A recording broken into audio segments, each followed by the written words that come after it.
Hello guys, welcome all of you. This is lecture number 1 of chapter 8 gravitation. Class 11th का ये chapter number 8 है और पहली book का ये लास्ट चैप्टर भी है। और इस चैप्टर में शुरुआत करेंगे हम एक ऐसे फोर्स के बारे में पढ़ने की जिसके कारण हमारा पूरा यूनिवर्स बना हुआ है। हम अपने अर्थ पर रहते हैं, कोई भी ऑब्जेक्ट गिराता हूं तो सीधी नीचे ही आती है, किसी और डायरेक्शन में नहीं जाती है। तो ये सारी बातें ग्रेविटेशन चैप्टर के अंदर पढ़ने को हमें मिलेंगी। और ग्रेविटेशन फोर्स सभी बच्चे थोड़ा थोड़ा जरूर याद कर पाते हैं नाम सुनने के बाद कि ग्रेविटेशन मतलब एक फोर्स है, एक ऐसा फोर्स जिसके कारण अर्थ हर एक ऑब्जेक्ट को अपनी तरफ अट्रैक्ट करती है। सन सभी प्लैनेट्स को अट्रैक्ट करता है, प्लैनेट्स भी एक दूसरे को अट्रैक्ट करते हैं। तो ये सारी बातें डिटेल में आज हम जानेंगे इस चैप्टर नंबर 8 ग्रेविटेशन के अंदर। पहले लेक्चर में शुरुआत करते हैं हम अपनी। सबसे पहली बात ही क्या आई है, ग्रेविटेशन है। ग्रेविटेशन एक फोर्स का नाम है। पहले चैप्टर के अकॉर्डिंग देखिए, फर्स्ट चैप्टर में हम फंडामेंटल फोर्सेस की बात करते हैं। 4 तरह के फंडामेंटल फोर्सेस होते हैं जिनमें से एक ग्रेविटेशन फोर्स भी कहलाता है। चार्जेस के बीच में पॉजिटिव पॉजिटिव को रिपेल करता है, नेगेटिव नेगेटिव को रिपेल करता है, पॉजिटिव नेगेटिव को अट्रैक्ट करता है। इसी तरह से नॉर्थ पोल को रिपेल करता है मैग्नेट के, साउथ पोल को रिपेल करता है मैग्नेट का, नॉर्थ पोल साउथ पोल को अट्रैक्ट करता है। इससे ये जो हमने पढ़ा, ये चार्जेस और मैग्नेटिक पोल्स के बीच में लगने वाले फोर्स को इलेक्ट्रोमैग्नेटिक फोर्स कहा जाता है। ये इलेक्ट्रोमैग्नेटिक फोर्स कहा जाता है। और न्यूक्लियस के अंदर, किसी भी एटम के न्यूक्लियस के अंदर जो प्रोटॉन्स और न्यूट्रॉन्स हैं उनके बीच में भी एक फोर्स है। प्रोटॉन प्रोटॉन के बीच में भी लग रहा है, न्यूट्रॉन न्यूट्रॉन के बीच में भी लग रहा है, और एक प्रोटॉन और न्यूट्रॉन के बीच में भी लग रहा है। और वो दुनिया का सबसे स्ट्रॉन्ग फोर्स है, स्ट्रॉन्गेस्ट फोर्स है, और उसे कहा जाता है स्ट्रॉन्ग न्यूक्लियर फोर्स। तो 4 फंडामेंटल फोर्सेस होते हैं। एक होता है ग्रेविटेशनल फोर्स, सबसे वीकेस्ट फोर्स है, सबसे कमजोर फोर्स है। इतनी बड़ी धरती है हमारी, अगर हमें अट्रैक्ट कर रही है, छोटे से हैं हम, कोई बड़ी बात नहीं है इसके अंदर। तो ग्रेविटेशनल फोर्स सबसे वीकेस्ट फोर्स है फंडामेंटल फोर्सेस की अगर मैं बात करूं। इसके बाद इससे स्ट्रॉन्ग है वीक न्यूक्लियर फोर्स, उससे ज्यादा स्ट्रॉन्ग है इलेक्ट्रोमैग्नेटिक फोर्स जो चार्जेस और मैग्नेटिक पोल्स के बीच में लग रहा है, और सबसे स्ट्रॉन्ग होता है स्ट्रॉन्ग न्यूक्लियर फोर्स। सबसे स्ट्रॉन्ग होता है स्ट्रॉन्ग न्यूक्लियर फोर्स। तो ये बातें जान पाए हैं हम यहाँ पर, इस तरह से समझेंगे हम इन बातों को और आगे जानेंगे इसके बारे में। तो ग्रेविटेशन फोर्स के बारे में हम पढ़ेंगे इलेक्ट्रोस्टैटिक यानी इलेक्ट्रोमैग्नेटिक चार्जेस के बीच में लगने वाले फोर्स के बारे में 12वीं के पहले चैप्टर में पढ़ाऊंगा। न्यूक्लियर फोर्स के बारे में 12वीं के 13वें चैप्टर में पढ़ाया जाएगा, वीक और स्ट्रॉन्ग के बारे में। तो सभी फोर्सेस के बारे में 11th-12th के सिलेबस में पढ़ेंगे। सबसे पहले जो पढ़ने की बात आई है वो ग्रेविटेशनल फोर्स है, वीकेस्ट फोर्स है। किस तरह का फोर्स है भी सुनिएगा। हर एक ऑब्जेक्ट हर दूसरी ऑब्जेक्ट को अपने मास के कारण क्या करती है, अट्रैक्ट करती है। ये बात किसने सबसे पहले समझी? न्यूटन ने समझी भाई। Isaac Newton, sir Isaac Newton ने सबसे पहले ये समझा। ऐसा किताबों में लिखा हुआ है कि एक बार खाली समय में अपना एंटरटेनमेंट करने के लिए वो बैठे हुए थे, कहीं पर सोच रहे थे इस दुनिया के बारे में, और इस दुनिया के बारे में सोचते सोचते उन्हें पेड़ से एक एप्पल कोई फल कुछ गिरता हुआ मिला, ना वो एप्पल गिरता और ना इतना कुछ फिजिक्स में होता। तो वो एप्पल गिरते हुए देखा जब न्यूटन ने, सर इसाक न्यूटन ने वो एप्पल जब पेड़ से गिरता हुआ देखा, तो दिमाग में ये बात ठनक गई कि ये एप्पल पेड़ से टूटने के बाद ऊपर क्यों नहीं गया, वो लेफ्ट राइट क्यों नहीं गया, वो सीधा हमारी अर्थ की तरफ नीचे ही क्यों आया।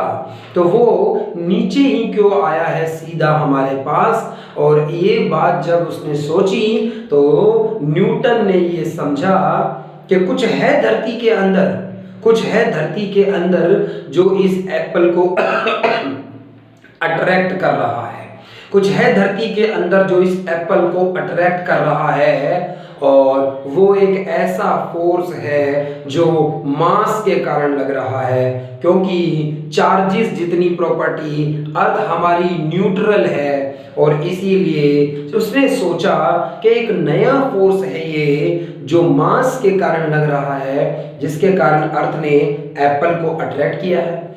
इसी कारण से अर्थ मून को अट्रैक्ट करती है, और मून हमारी अर्थ के अराउंड घूमता है। सेंट्रीपिटल फोर्स चाहिए ना उसे घूमने के लिए, तो वो अर्थ अट्रैक्ट कर रही है, वो सेंट्रीपिटल फोर्स मिल रहा है उसे।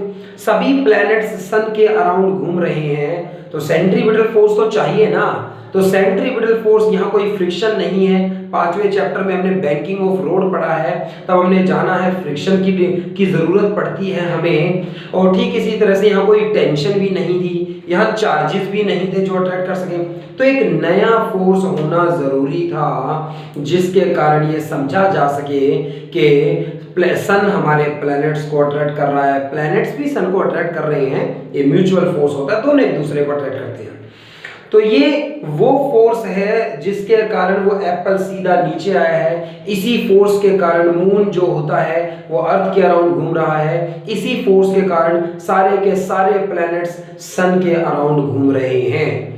इतनी बात जब न्यूटन ने सोच ली थी तो उसने डिक्लेयर किया ये बात कि मास के कारण हर ऑब्जेक्ट हर दूसरी ऑब्जेक्ट को अट्रैक्ट करती है। भाई मेरी बॉडी मोबाइल फोन को भी अट्रैक्ट कर रही है, मोबाइल फोन भी मुझे अट्रैक्ट कर रहा है।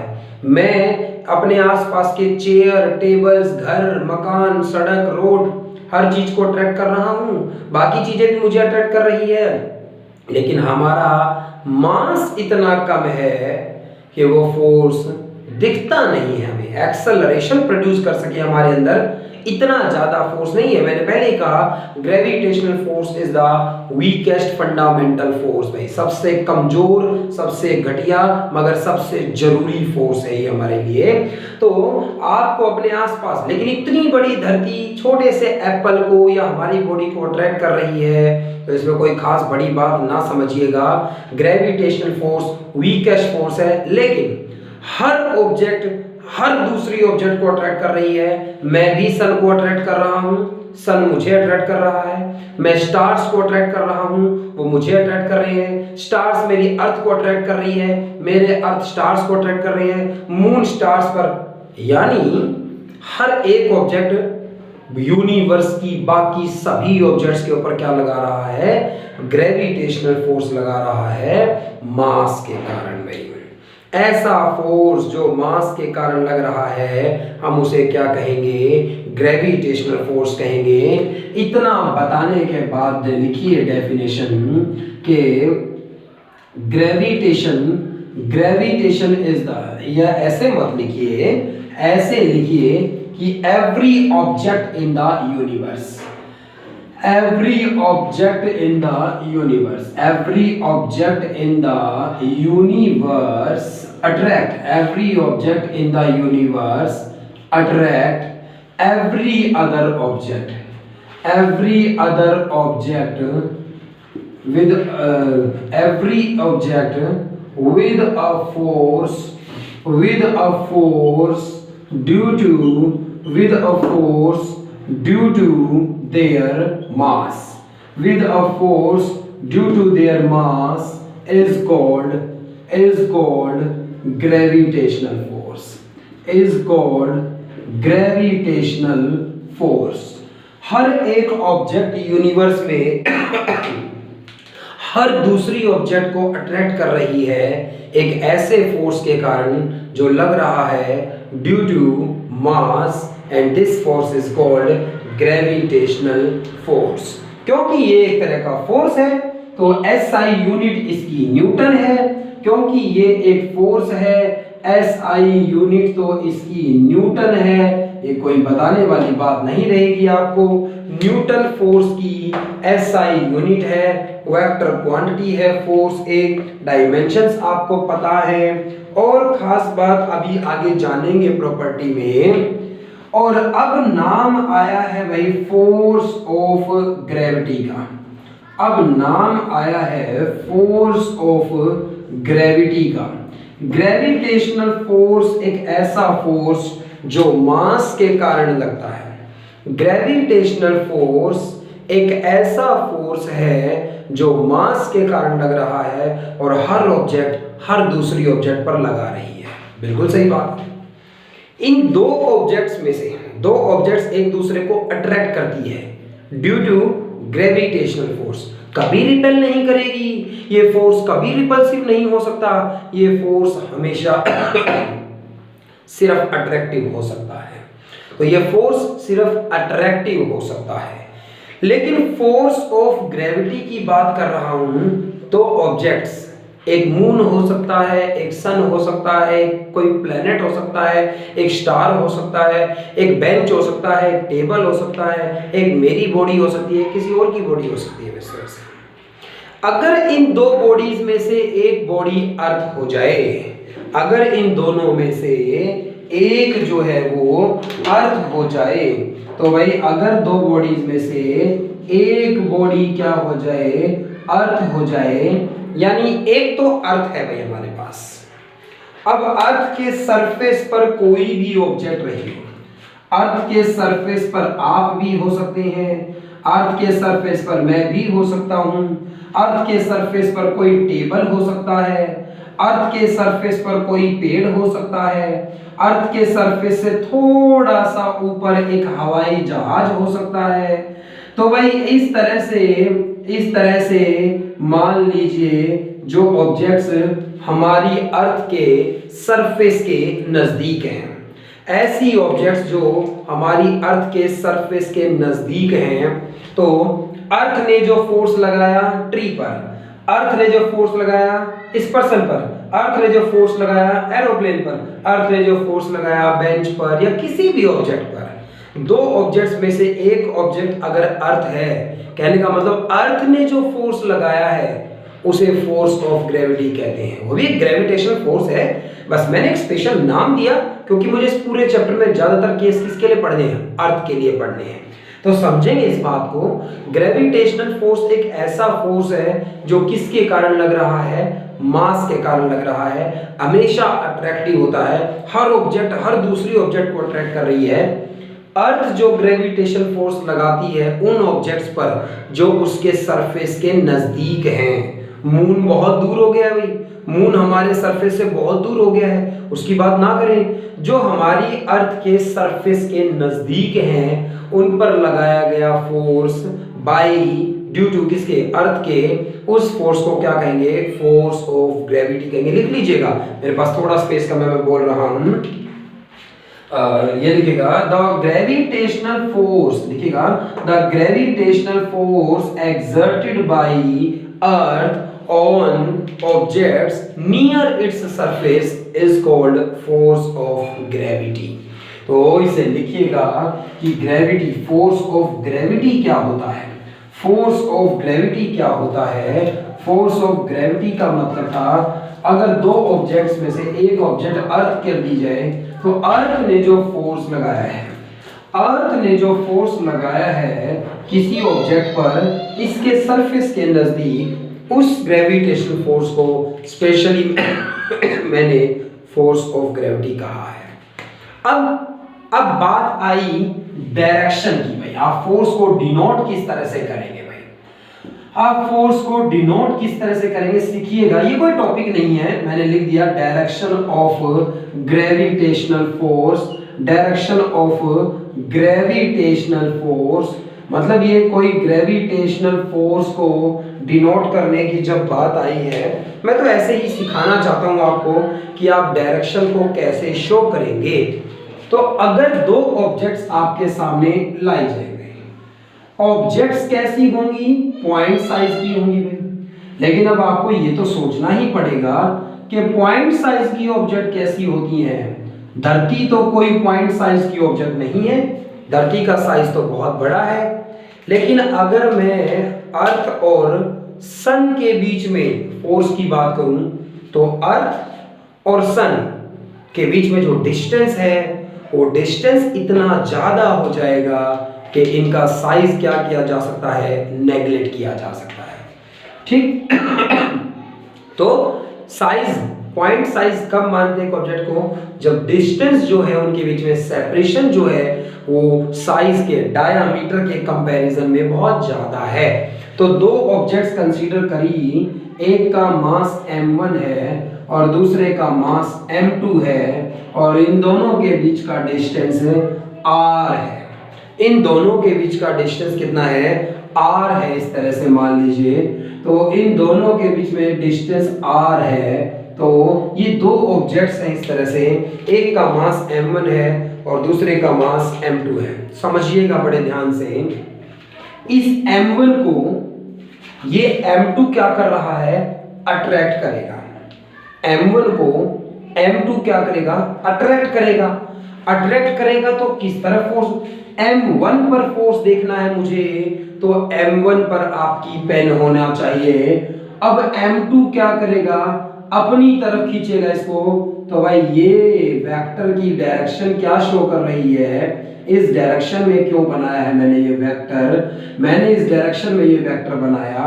फोर्स m1 पर देखना है तो m1 पर पेन रखा, m2 इसे अपनी तरफ खींचेगा तो उस डायरेक्शन में ये वेक्टर दिखाया, और इस पर लिखा जाना चाहिए फोर्स फर्स्ट पर, पहली ऑब्जेक्ट पर, फोर्स ऑन फर्स्ट बॉडी, और बाद में लिखूंगा 2 गई। इसे कैसे पढ़ा जाएगा, इसे पढ़ने की बात समझ लीजिए।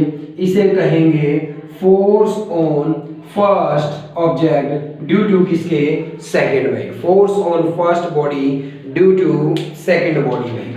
तो ये डिनोट करना सीखेगा फोर्स को। फोर्स के ऊपर वेक्टर लगाया है मैंने, ये डायरेक्शन भी शो कर रहा है, मैग्नीट्यूड भी। अब m2 पर फोर्स की बात आती है, ये तो दोनों एक दूसरे पर फोर्स लगाते हैं, ये तो म्यूचुअल फोर्स होता है। ये m1 भी m2 को अट्रैक्ट करेगा। m2 पर फोर्स की डायरेक्शन देखनी है तो पेन अपना m2 पर रखिए। m2 पर रखने के बाद और देखिएगा m1 उसे अट्रैक्ट करेगा, तो अट्रैक्ट तो अपनी तरफ करेगा ना भाई। तो m2 पर मैंने क्या किया, ये पेन रखा और m1 ने अट्रैक्ट किया, और अट्रैक्ट किया तो भाई कुछ इस डायरेक्शन में अट्रैक्ट किया, अट्रैक्ट किया तो कुछ इस डायरेक्शन में अट्रैक्ट किया, और इसे लिखूंगा फोर्स सेकंड वाली पर ड्यू टू किसके है, ये फर्स्ट वाली के। सेकंड वाली बॉडी पर फोर्स फर्स्ट वाली के। हालांकि मैं आगे चलकर इसे प्रूव कर दूंगा, मैं आगे चलकर इसे प्रूव कर दूंगा कि जितना फोर्स पहली वाली ऑब्जेक्ट पर लगाया है सेकंड वाली ने, force on one due to second बराबर है force on second due to first के। मैग्नीट्यूड की बात करूं, जितना m1 m2 पर लगा रहा है उतना ही m2 m1 पर लगा रहा है। जितना फोर्स अर्थ ने मुझ पर लगाया है उतना ही मैं भी अर्थ पर लगा रहा हूं। For every action there is a equal and opposite reaction. और भाई डायरेक्शन तो आपको दिख ही रही है, ये वेक्टर उस डायरेक्शन में है, वो वेक्टर इस डायरेक्शन में है। यानी इनके ऊपर अगर वेक्टर लगाया जाए तो भाई फिर जरूरत पड़ती है एक माइनस के साइन की, ये बताने के लिए कि ये दोनों एक दूसरे पर इक्वल एंड अपोजिट फोर्स लगा रहे हैं। Gravitational force obey Newton's third law, gravitation force Newton के थर्ड लॉ को ओबे करता है। मैग्नीट्यूड कितना होगा, फोर्स कैसे पता चलेगा, अभी बात करेंगे इसके बारे में। ये डायरेक्शन शो करने के लिए आपको बताया गया इस तरह से। ये फोर्स कभी भी रिपल्सिव नहीं होगा, हमेशा एरो अंदर की तरफ ही शो किए जाएंगे, क्योंकि ये फोर्स सिर्फ अट्रैक्टिव हो सकता है, ये फोर्स रिपल्सिव नहीं हो सकता है। तो अगली बारी किसकी आई, अब मैं बताऊंगा मैग्नीट्यूड के बारे में कि आप मैग्नीट्यूड कैसे फाइंड आउट करेंगे। और न्यूटन ने ही बताया है हमें इसके बारे में, क्योंकि न्यूटन ने ही समझा कि ऑब्जेक्ट्स अपने मास के कारण क्या लगाती है, फोर्स। तो इसे कहा जाता है Newton's law of gravitation. Newton's law of gravitation अलग अलग जो है वो बहुत सारी रिसर्च की है, बहुत सारे फॉर्मूले बताए हैं न्यूटन ने, और उन्हीं में से एक बड़ी उपलब्धि न्यूटन की है Newton's law of gravitation. Gravitational force जो होता है वो मास के कारण है, और दो ऑब्जेक्ट्स के बीच में फोर्स कितना होगा ये समझना है मुझे। मान लीजिए एक ऑब्जेक्ट है जिसका मास m1 है, और एक दूसरी ऑब्जेक्ट है उसका मास m2 है, और डिस्टेंस के कंपैरिजन में साइज बहुत ही कम है। m1 और m2 दो ऑब्जेक्ट्स हैं, इनके बीच में कुछ डिस्टेंस है और साइज इनका डिस्टेंस के कंपैरिजन में कम है, तो मैंने पॉइंट साइज का डिनोट किया है इन्हें भाई। अब जो न्यूटन है वो क्या कहते हैं उस थ्योरी को मैं बोलूंगा, आप फॉर्मूले की तरह से समझिएगा पहले कि न्यूटन ने क्या कहा। ये दोनों एक दूसरे पर फोर्स लगाएंगी, वो मैंने अपनी डायरेक्शन में बताया आपको। दोनों एक दूसरे पर फोर्स लगाएगी, ये इस पर फोर्स लगाएगी, ये इस पे, ये तो म्यूचुअल फोर्स है। एक m1 होती यहां पर सिर्फ, और इसके पास दूसरी यानी m2 ना हो, तो ना ये किसी पर फोर्स लगाएगी ना कोई और इस पर फोर्स लगाएगा। तो दो ऑब्जेक्ट्स चाहिए ताकि क्या लगे, ग्रेविटेशनल फोर्स लगे। तो ये एक म्यूचुअल फोर्स है, दोनों एक दूसरे पर लगाती हैं। तो ये दोनों एक दूसरे पर कितना फोर्स लगाएंगे, वो फोर्स डायरेक्टली प्रोपोर्शनल है प्रोडक्ट ऑफ देयर मासेस पे। m1 m2 मास कितना ज्यादा होगा, जितना ज्यादा मास होगा उतना ज्यादा लगेगा क्या, gravitational force. Force directly proportional है प्रोडक्ट ऑफ मासेस के। m1 m2 मास बहुत ज्यादा, जैसे अर्थ और हमारे सन बड़ी बड़ी ऑब्जेक्ट्स हैं, मास बहुत ज्यादा है इनका, तो ग्रेविटेशनल फोर्स ये ज्यादा लगा रहे हैं, और इसीलिए हम ऑब्जर्व कर पा रहे हैं कि उसी फोर्स के कारण सारे प्लैनेट सन के अराउंड घूम रहे हैं। अर्थ काफी बड़ी है, मून काफी बड़ा है, ग्रेविटेशनल फोर्स काफी ज्यादा है, और ये अब एक दूसरे को अट्रैक्ट कर पा रहे हैं, इसलिए मून घूम रहा है हमारे। लेकिन हमारे आसपास चेयर्स, टेबल्स, इस तरह की चीजों का मास बहुत कम है, जिसके कारण वो फोर्स हम ऑब्जर्व नहीं कर पा रहे हैं। तो force directly proportional m1 m2 के है, m1 m2 है, और force directly proportional, inversely proportional distance के स्क्वायर की। ये डिस्टेंस जितना ज्यादा करोगे फोर्स उतना ही क्या होगा, कम होने लगेगा। तो डिस्टेंस पर डिपेंड करता है, डिस्टेंस पर डिपेंड करता है, और मास के प्रोडक्ट पर डिपेंड करता है, मीडियम पर डिपेंड नहीं करता भाई। इस बात पर डिपेंड नहीं करता कि m1 और m2 के बीच में एयर है, वैक्यूम है, पानी भरा हुआ है, या आपने कोई और बर्फ डाल दी है, शीशा रखा हुआ है, मेटल रखा हुआ है। दो ऑब्जेक्ट्स के बीच में जो खाली जगह थी, उस खाली जगह में क्या है, मीडियम क्या है, इस बात पर ये फोर्स डिपेंड नहीं करता भाई। तो force is proportional to m1 m2, force is proportional to 1/r²। एक साथ लिखा जाए, फोर्स प्रोपोर्शनल है m1 m2 और डिवाइडेड बाई r² के। जब कभी भी प्रोपोर्शनलिटी साइन हटाया गया, एक कांस्टेंट लाया गया, और यहाँ पर जो कांस्टेंट आया है वो कैपिटल G आया है। कैपिटल G कांस्टेंट को यूनिवर्सल ग्रेविटेशनल कांस्टेंट कहा जाता है। कैपिटल G को यूनिवर्सल ग्रेविटेशनल कांस्टेंट कहा जाता है भाई।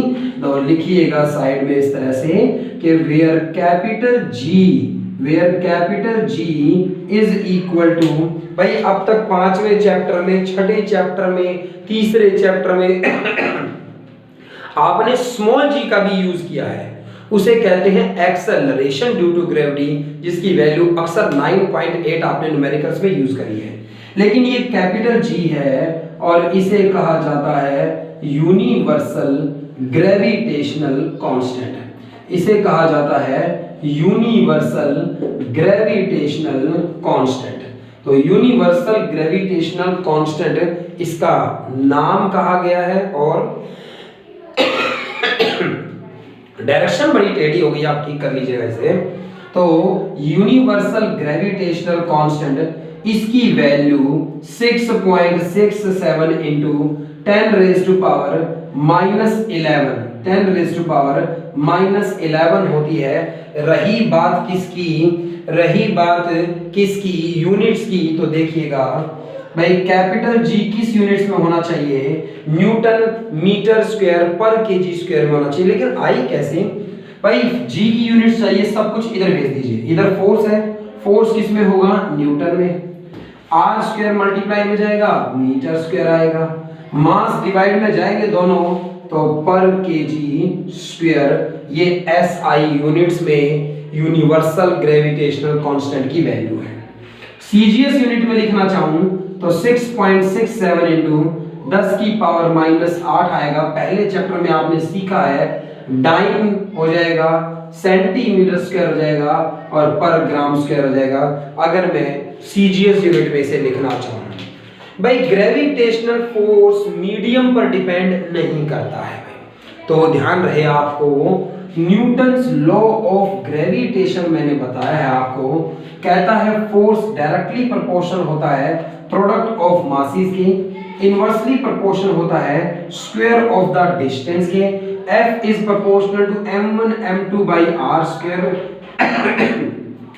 F is equal to g m1 m2 divided by r square. ये फॉर्मूला जो बना है इसका यूज करेंगे आगे दो ऑब्जेक्ट्स के बीच में फोर्स फाइंड आउट करने के लिए। और ये g यूनिवर्सल ग्रेविटेशनल कांस्टेंट आपसे पूछा जा सकता है कि इसका नाम यूनिवर्सल ग्रेविटेशनल कांस्टेंट क्यों है, बिकॉज पूरे यूनिवर्स में कि कोई भी दो ऑब्जेक्ट्स हों जिनके बीच में आप फोर्स जानना चाहते हैं, g की वैल्यू यही रहेगी एसआई यूनिट्स में 6.67 into 10 raise to power -11 newton metre square पर kg square value.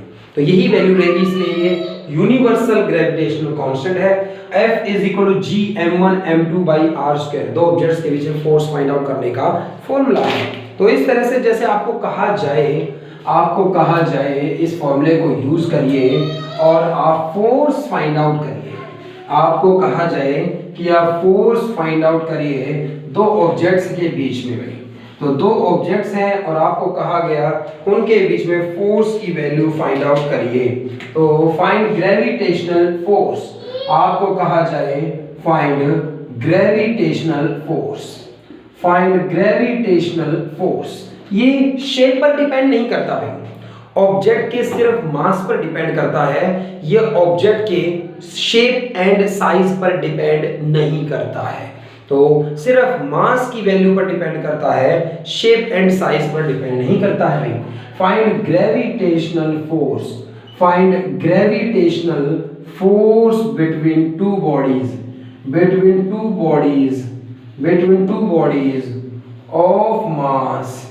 of mass 2 into 10 raised to power 24 kg and 3 into 10 raised to power 24 kg separated by a